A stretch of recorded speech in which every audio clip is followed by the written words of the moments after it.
is the implementation of tracking technologies for tourism research. This is what I'm known for. This is my main contribution.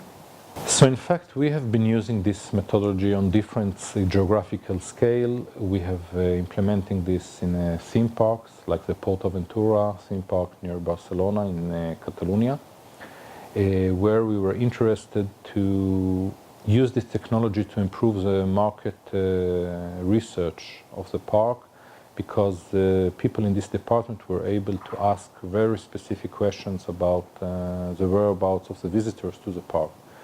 Another example is analyzing activities in historic cities or in regions and in whole countries, like we did in Hong Kong, we did in Israel, and we're actually doing right now. I think the two really interesting development. One is studies that we started in Palermo in Sicily, where we gave GPS devices to people disembarking from cruise ships.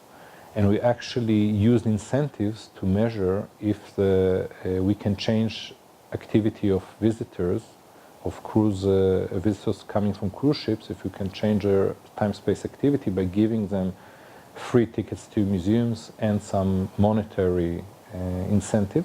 And the topic was time-space activities of tourists in historic cities like Nazareth, Acre in Israel, Jaffa.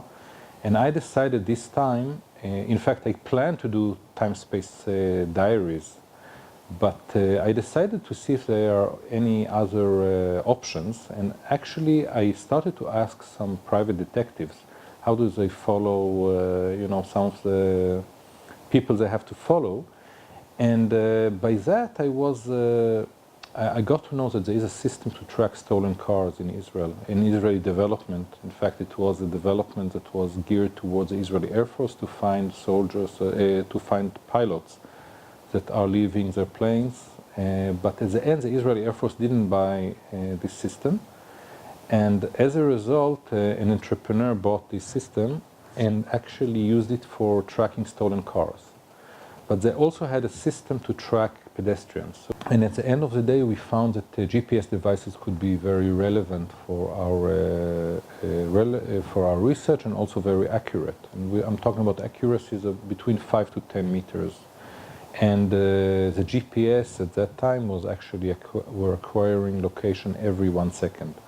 So we found that we have a very accurate tool that is giving us high resolutions in time and space. 2007 we had the first time the iPhone appeared, and then later that year also the Android phones by, the Galaxy by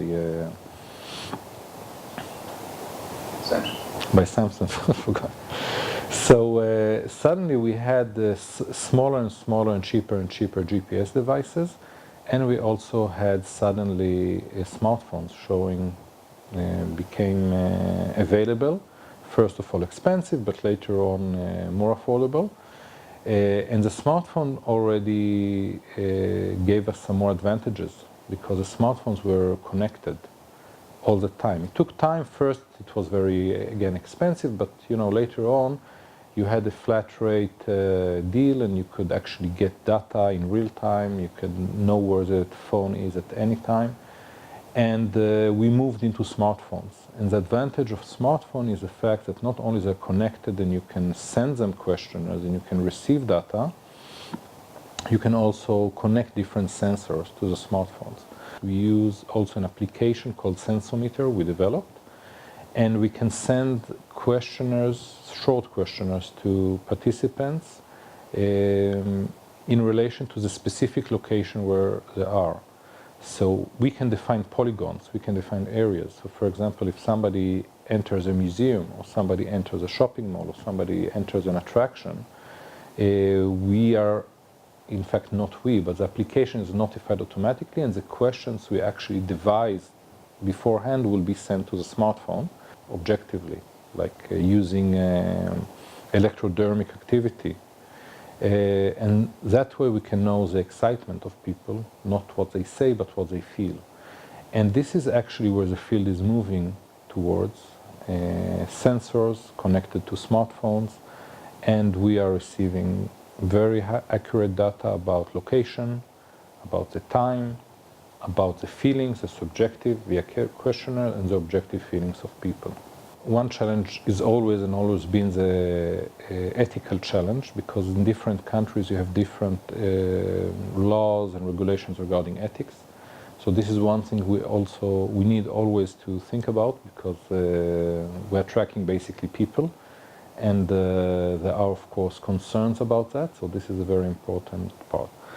The second challenge is the challenge of analyzing the data, because in the beginning we were tracking very few people. Later on it became larger samples. Today I'm involved in a national survey in Israel, which is involved the tracking of 3,000 individuals from the moment they land in Israel to the moment they leave Israel. And we're talking about an average of 8 days. And we have huge amounts of data. So basically the challenge is how to analyze huge amounts of data. And we see that the computing, we need the high-speed computing, we need all kinds of methods in terms of programming that is not obvious. And in order to basically present the data, you need different types of algorithms that we develop, but it's always a challenge.